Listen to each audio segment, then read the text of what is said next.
On your Wednesday episode of Locked On Raptors, yes, the Raptors lost a stinker to the Bulls, and Scottie Barnes did not look good, but is the backcourt of the future taking shape?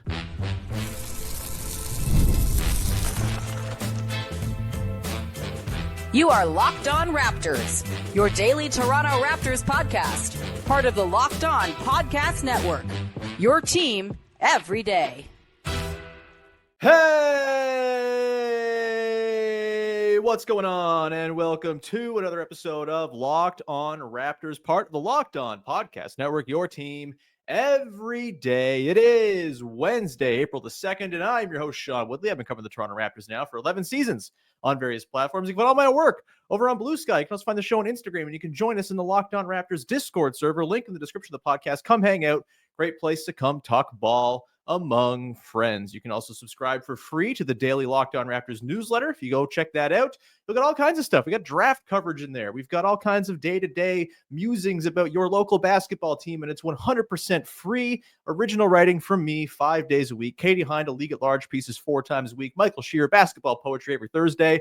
Go sign up. There's no reason not to, because once again, it is free, and free stuff is good stuff. On today's show, we're talking about a bit of a stinker. 137-118. The Chicago Bulls take down the Toronto Raptors. And as much as I wish I were talking about the Mario Kart World release trailer today, we got to talk about this game a little bit. We will get into Scottie Barnes, who was quite stinky in this game. And I think there are some concerns kind of burbling around the fan base regarding Barnes. I get it. I also will get into why I'm holding off raising any alarms for now. We got the good, the bad, and the coming up later on too. But let's start off with the good part of this game. The stuff that made me go, wee, which wasn't a whole lot, but I sure did like watching Jacoby Walter and Immanuel Quickley make stuff happen in the Raptors backcourt in this one. Walter gets the start as he has of late when he's been healthy.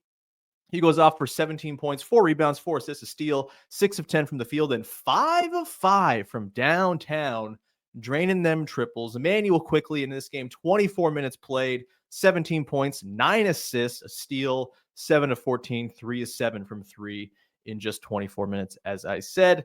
And look, I think these two guys together, I'm starting to like what I'm seeing with just, both the numbers. We'll get into some of the numbers, the very encouraging small sample back half of the season data that has all kinds of grains of salt pinched upon it. But I do think on top of the numbers, which are encouraging, there's just like a lot of sensible basketball to be played between two guys with these skill sets. The numbers, though, let's get into it. So far this year together, 500 shared possessions between Quickley and Walter on the floor. So not a huge sample, but, starting to grow into something.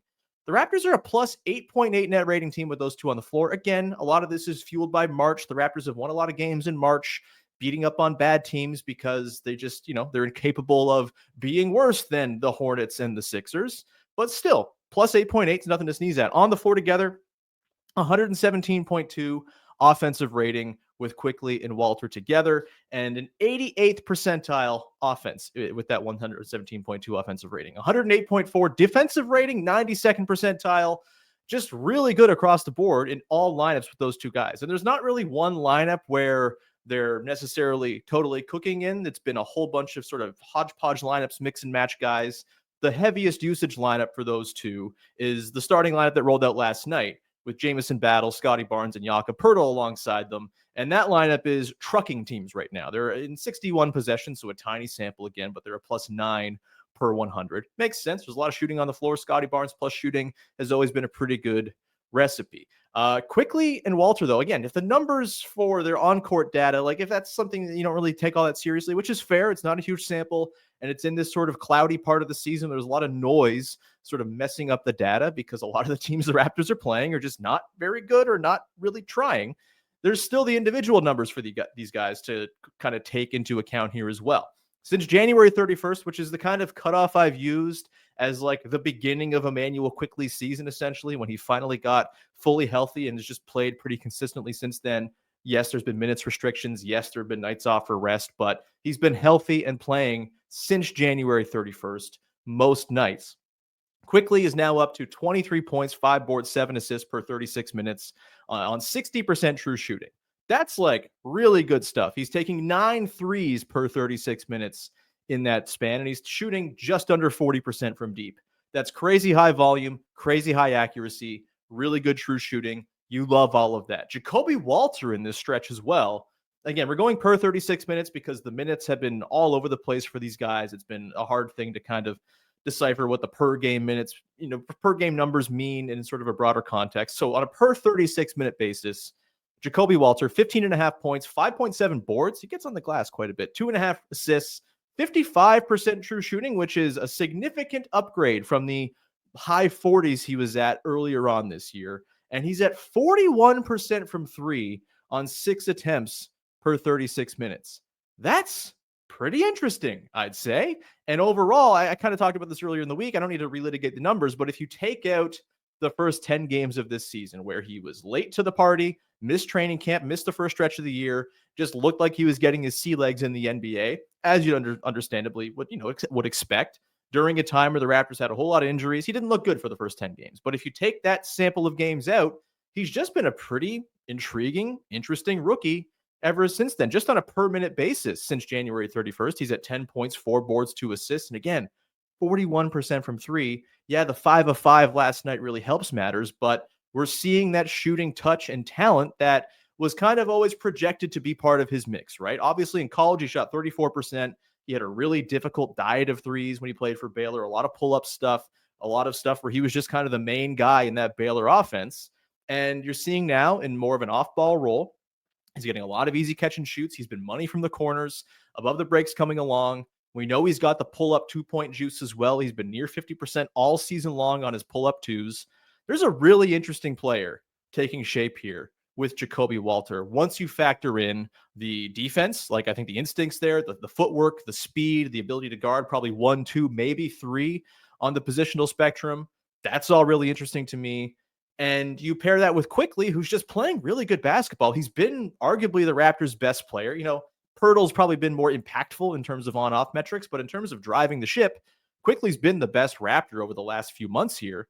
And when you just sort of imagine what those guys can look like, I mean, they got a lot of runway together, right? Quickley's got 4 more years after this. Walter's got 3 more years on his rookie deal, plus whatever the Raptors keep him around for after that.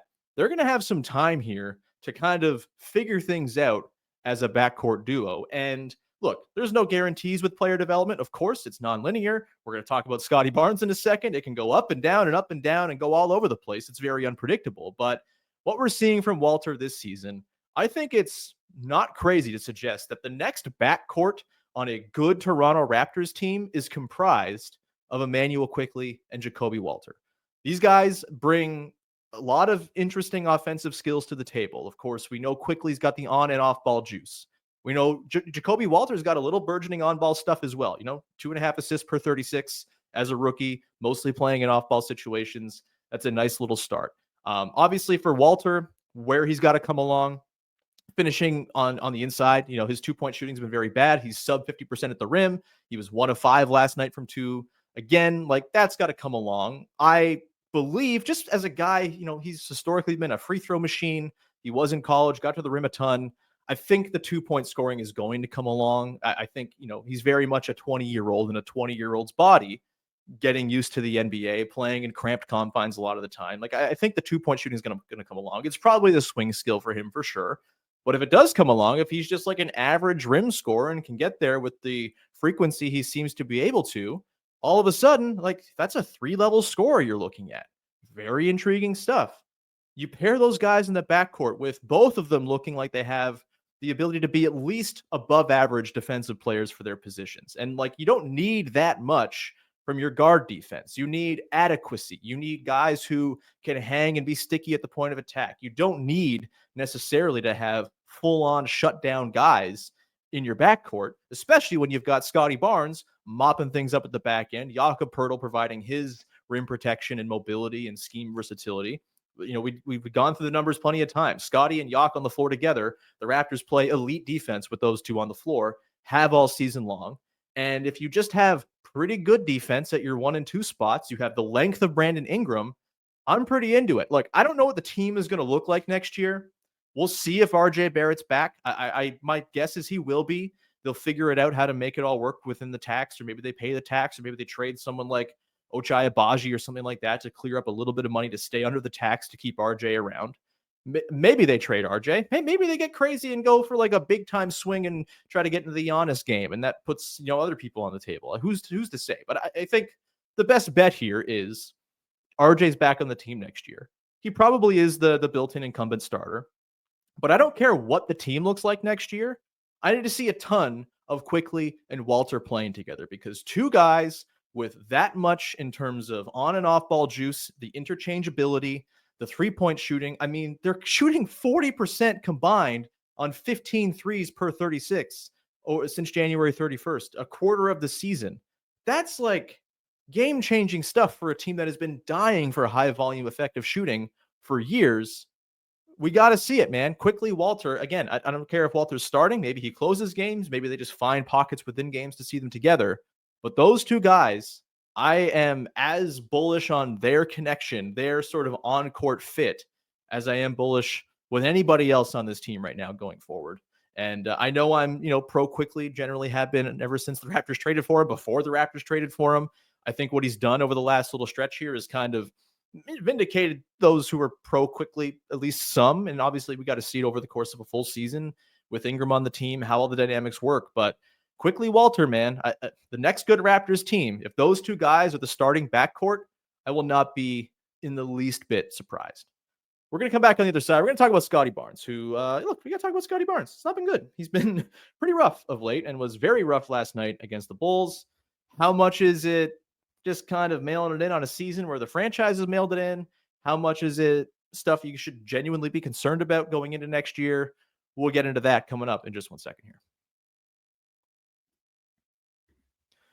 Today's show is brought to you by friends over at Prize Picks. And baseball season is in full swing, and there's no better way to get in on the action than with Prize Picks, the best place for daily fantasy sports. With Prize Picks, you pick more or less on at least 2 player projections, and if you're right, you end up to 1,000 times your cash. Whether it's strikeouts, RBIs, or RSBI, as it should be written here in the copy, or first inning runs, Prize Picks keeps every game exciting. And look, the Jays, they're fun right now. 4-2 out of the gate, 1-3 in a row. Andres Jimenez looking good. Vlad Guerrero Jr. hasn't gotten hot yet, but Bo Bichette's red hot.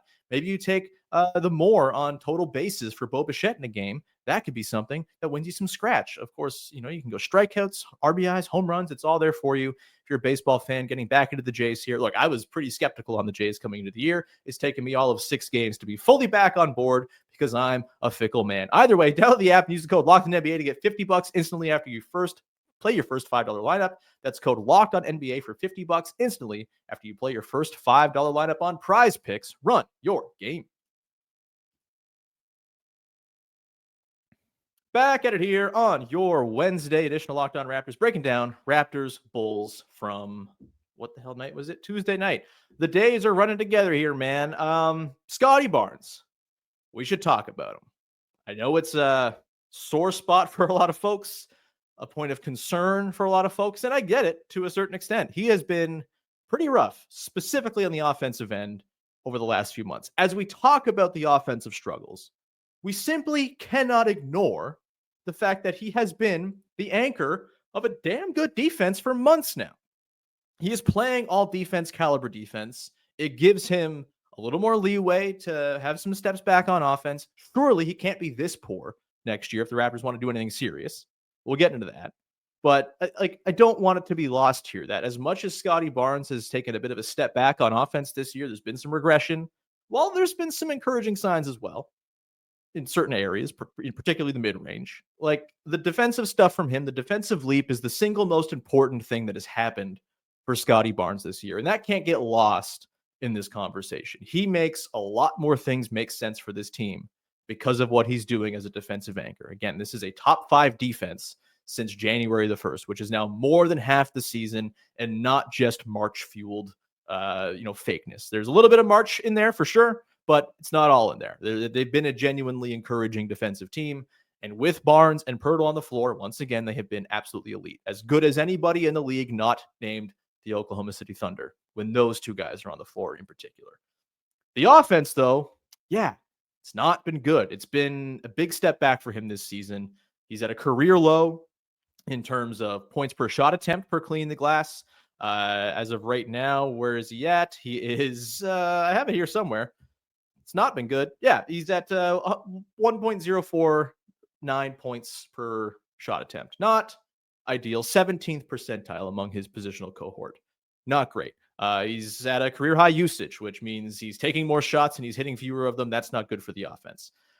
He's not really taking any corner threes, which was a thing he was finding some success with last year. It's been a lot of pull up above the break stuff. He is shooting horribly on pull up threes, 22.6% to be exact on 1.5 attempts a game. That's like a third of the threes he's taking. That's dragging the efficiency down. His true shooting overall is right around where it was in his second season and trending down. He's been about 50% true shooting over the last few months. That's not good. That's really bad for anybody in any stretch. There's no arguing that. Where I have trouble, some other stuff is not great. Rim frequency. He's at a career low, 29% of his shots coming at the rim. He's usually been around the sort of mid to high 30s. You want that to go up for sure. He's shooting 65% at the rim right now. It's been much worse than that over the last few months. That's a career low for him as well. It's not been ideal for Scottie Barnes on offense, obviously. I'm having a hard time kind of figuring out what is the real Scottie Barnes and what is the Scottie Barnes who is playing right now on a team that has kind of mailed it in. And look, we can be honest. Scottie Barnes might be a bit of a front runner. I think that's fair. Like, he plays better when the team is in a competitive mode. I think that's been established at this point. When the team context is not suited to him, it can be a bit of an adventure. His second season was very rough. It caused a lot of the same alarm bells that are ringing right now for a lot of people. And look, that happened. And then he was as good as he's ever been the season after that. There is precedent for Scottie Barnes having a poor season and then completely wiping that memory away with a really good season the year after. This has happened within Scottie Barnes' career already. I'm not ruling out by any means that next year is going to be a better year for him. And I think it's just a matter of team context more than anything else. Again, this team has essentially said, we don't care about the end of the season. For a guy who, again, might be a bit of a front runner, I could see why that would maybe curtail the effort, the sort of locking in. And look, it hasn't on defense, to be fair. Like, he's been very good defensively, even as the team has basically declared they don't care about winning games the rest of the year. But on offense, you're still seeing a lot of the ugly shots, right? Too much mid-range dependence, not getting to the rim enough. A lot of just leaning on bad pull-up threes. I don't think those shots are going to be part of his shot profile, his shot diet next season. I just have a hard time believing that once this team gets serious, once Darko Rajakovic and his coaching staff spend the summer in the lab kind of working through what's gone well and what's gone wrong this year, that they're going to come in next year and say, yeah, Scottie, keep on taking all those shots. I just don't see it. And for Scottie, like, this is kind of the last time to experiment, right? The rubber meets the road next year. Brandon Ingram will be on the team, changes the dynamics of the offense for sure. It's going to take a lot of the burden off of him for creation away. He's going to be able to get the ball in more advantageous spots. I think we're going to see him work inside out quite a bit with all the shooting the Raptors are going to be able to throw around him next season with Quickley and Walter and Grady Dick and Abaji and Ingram. Like, they're going to be able to create lineups that optimize Scottie Barnes a little more effectively. I think they're going to be able to play around with him at the 5, which has always been a thing he's been successful at in a way they haven't so far this year. And I just think a team that's actually declared they care is going to bring out a better version of Scottie Barnes. It might not happen, right? If you get into next season, if you're late November and Scottie Barnes is sitting there with a 51% true shooting and he's still leaning on pull-up threes and he's still struggling to convert at the rim or even get to the rim, then 100% sound the alarms, because that is a problem. It will mean that it's just not working within the newly defined context of the team. I also just don't think that Scottie Barnes is going to keep on playing the way he has over the last few months within the new context of the team. Like, Brandon Ingram joining this team is a big effing deal, man. It changes everything for the hierarchy, for the responsibility on Scottie Barnes. And I just think having Ingram plus Quickley as your sort of two guiding forces on offense are going to put Scottie into better spots to succeed. I think they're going to be able to get him to the rim more often. I think we're going to see, frankly, a bit of a return to the player we saw at the start of last season, where playing next to Pascal Siakam, who, after a bit of a weird start to the year where they kind of just forgot he existed for a hot minute there, they emboldened him to run the offense more. And Scottie, working off of that, working off of the leverage that others created for him, working off the advantages that others created for him to go and attack. We've seen it in his best games this season. Scottie Barnes' best games this year have been where he's worked as a power wing, attacking closeouts, attacking from the 45, cutting, rolling, things like that. I think that's just going to be the type of player he is asked to be next season. And I think it's going to unlock a lot of stuff for this team. I think he's going to be able to give even more of himself to the defensive end, where he is a monster. Again, an absolute titan of ruining other teams' days on defense. He's been awesome. And I think with Brandon Ingram and Immanuel Quickley, you can quibble with how high up the upside you think might be of an offense run by those two guys. Sure, fine, whatever. But I think it's going to be a better looking offense than we've seen with Scottie Barnes as the number 1 or 2. And I can't quite get to the point where I just think Scottie Barnes is this guy. Like, I do not think Scottie Barnes is one of the least efficient basketball players in the NBA, which he has been over the last few months. If you think that's what he is, I think you're kind of being a prisoner of the moment. And I'm going to take the larger body of work from him, which really, his larger body of work is not like him being this like 65% true shooting guy who's this unassailable machine of efficiency. No, like, he's had his warts throughout his career, but he's been better than he's been by many country miles over the last few months for the lion's share of his career. And he's been at his best when he's played alongside another creative wing who is going to have the ball in his hands a lot. Like, the best we've seen of Scottie Barnes was playing with Pascal Siakam last season. And I think, and in his rookie season too, there was a lot of Scottie Pascal magic happening that year too. He's maybe more of an off-ball player. He's maybe more of a play finisher. He's going to have to finish those plays next year. But I do think the growth he's made in the mid-range, like, that's a weapon for him, no doubt. He's still an above-average mid-range shooter. He's in the 62nd percentile in short mid-range shooting in the league per cleaning the glass. He's in the 67th percentile in long mid-range shooting. He's 63rd percentile overall in the mid-range. It's not elite. It's not incredible, but it's pretty good. And as a passer, he can make stuff happen out of that. He's developed some counters. He's working on adding more counters. I think he's going to end up being quite a post threat, things like that. He's not going to have the ball in his hands. He's not going to be creating from the top of the arc, not nearly as much as he has been this season, at least. There's going to be more support. And so, yeah, I get the concern. I understand why the last few months maybe have people going into the summer feeling a little sour about Scottie Barnes, who's about to be on a max contract next year.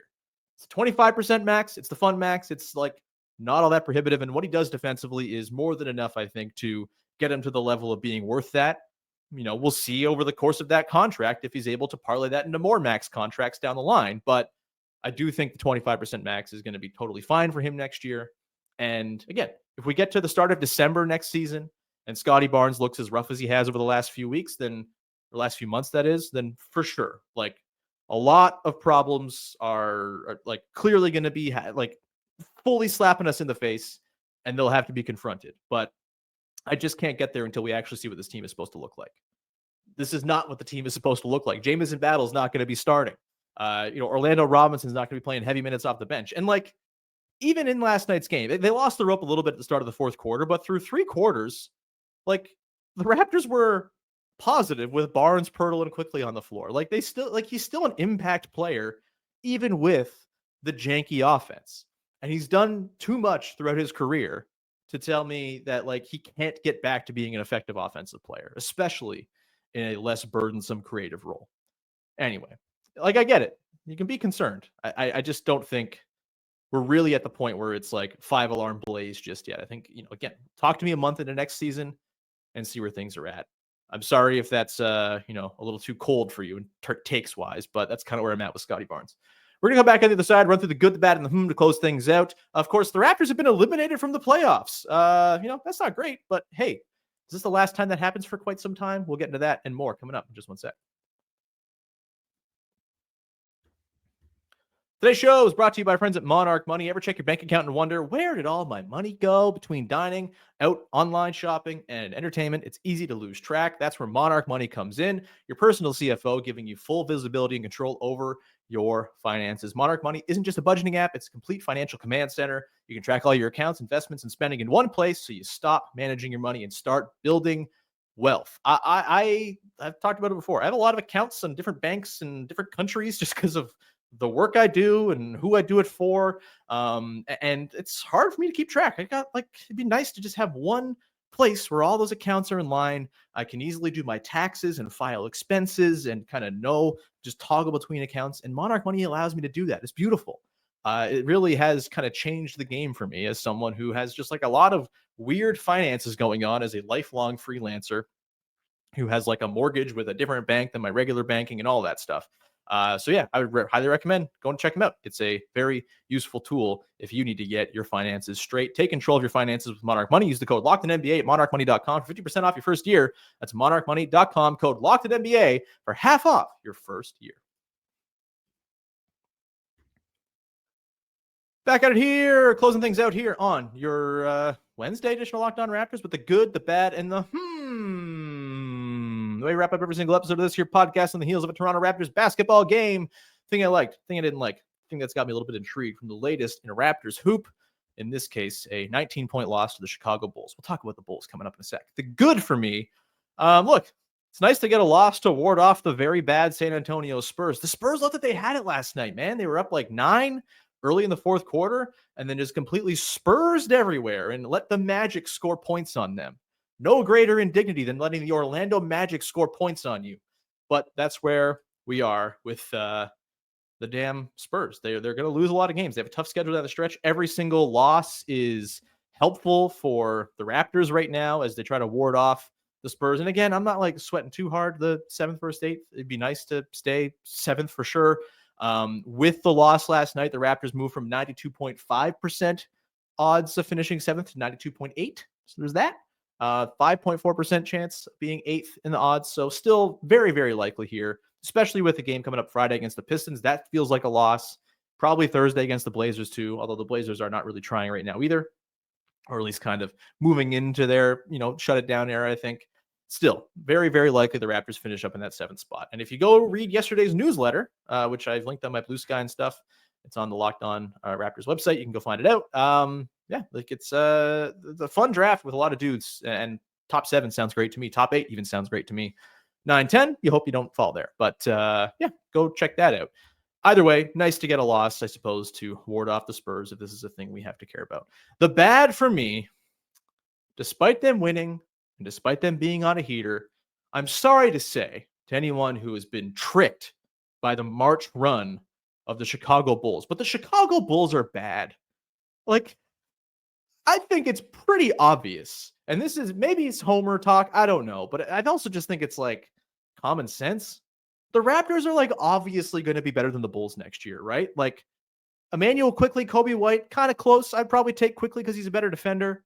And I think just like a more prolific, high volume 3-point shooter. White's good. White's been very nice. White is your number 1 offensive option. I'm not so sure. I don't buy Josh Giddey at all. If you look at his numbers for his career in March versus every other month, the man is a merchant of March. He's a merchant. I just don't buy it. I really don't. And, the Raptors are going to add themselves a pretty high prospect to the mix. The Bulls are probably going to end up making the playoffs because the rest of the East play-in mix is terrible too. And they're probably going to end up with like 15th pick. I don't really see the vision here. Josh Giddey, Matas Buzelis, and Kobe White as your core 3. Okay, cool. And I'm not trying to throw stones from a glass house. The Raptors are not in any great position compared to like the contenders of the league, but compared to the Bulls, I would take the Raptors situation 100 times out of 100. And also the Bulls just play meme basketball. They play like the Pacers did, a less talented version of last year's Pacers, which was like not real basketball for long stretches. They got it together after they got Siakam, but pre-Siakam Pacers last year, they were a meme. That's kind of how the Bulls play. They're not a good defensive team. The Raptors are maybe a good defensive team, at least a passable defensive team. The Bulls, since January 1st, are 18th in defense. The Raptors are 5th. On the season, the Raptors are 15th. The Bulls are 24th. I don't buy it here. Nikola Vucevic is going to be 35 next year. I don't see that holding up. And I've said that for the last 4 or 5 years about Nikola Vucevic, so maybe I keep on being wrong there. But man, I just The Bulls are just, and also they're the Bulls. They're bound to be a 9 or 10 seed every year for the rest of time. The Raptors can be better than the 9 or 10 seed. The Bulls are bad, okay? Don't believe what you've seen in March. March basketball is fake. For me is Raptors are eliminated from the playoffs officially. Third straight season, no playoff basketball. It's a bummer. I miss the playoffs. The playoffs are fun. The playoffs are exciting. Playoffs make you feel. And we haven't really gotten that for a little while here. And yeah, there was that brief dalliance with the play-in when DeAndre DeRozan ruined everyone's life and sent the Raptors packing with, some going home sad and kind of ending an era on top of it. Congrats on the revenge, DeMar. But it sucks not being in the playoffs. It stinks. My here is this the last time they will be eliminated from the playoffs before the playoffs, or at least the play-in, for quite some time? I mean, maybe, right? Like, there's still some stuff to do here. They've got a lot of work. They are the 11th best team in the Eastern Conference. That's no great shakes. You want to be better than that. I think they can make a pretty significant climb next season. I really believe it. I am not so sure about the Pistons and their sort of staying power. I think Malik Beasley having an out-of-body experience all season feels like it can only last so long. Maybe he's Klay Thompson. I don't know. Maybe. I doubt it. In terms of like years to come down the line, they still lean a lot on Tobias Harris and Tim Hardaway Jr. A couple of those guys are probably going to be gone after this year, or they're going to pay Malik Beasley $1 bazillion to stick around, and that's going to be a sort of interesting thing to sort of sort out. They're young players. I don't know. I'm not super sold on anyone outside of Cade, who's obviously very good.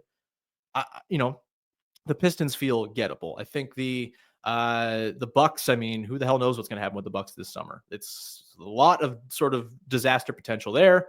Maybe the Sixers bounce back. Maybe the Sixers stay the Sixers and just are this unhealthy, sad mess for a long time to come. Who's to say? But either way, like, I think at the very least, I mean, if the Raptors don't make the play-in next year, I think it's a full-on disaster. I think people are getting fired. I think there's all kinds of big-time questions. It probably means that the stuff we talked about with Scottie Barnes, like the bad stuff, has continued to persist throughout the entire season and all of that.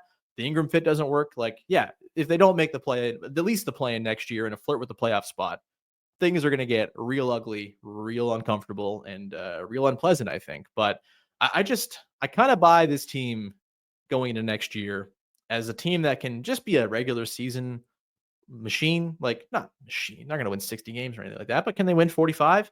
Totally. Like, depth plus some good players plus competent defense, that can be a recipe for a 6th seed in the Eastern Conference. And I do think we are looking at the very least, this being the last year for a bit that they don't make a play-in spot. And I think, I would put money on them probably making. Obviously, we got to see what other teams do in the summer. If the Magic go get a guard, that changes things. If the Heat somehow, pull a star out of their ass like they usually do when it seems like they're not going to, then yeah, that changes things too. Not worried about the Bulls, as I just talked about. Like, this feels like the last year of this very fallow period for the Raptors. And it might not mean that they're contenders, but interesting, fun, 45 win plus basketball feels like it's on the horizon, at least for a little bit here, pending some things going right, as is always the case in the NBA. I really hope this is the last year where the playoffs are just like this far off, distant thing, because the playoffs are fun. I miss being in them. I miss the crowd. I miss Jurassic Park, all that stuff. And hopefully this is the last year we got to deal with this in early April for a little while. We're going to leave it there. Thank you so much for rocking with the show. Be back again on Thursday to, I don't know, figure something out.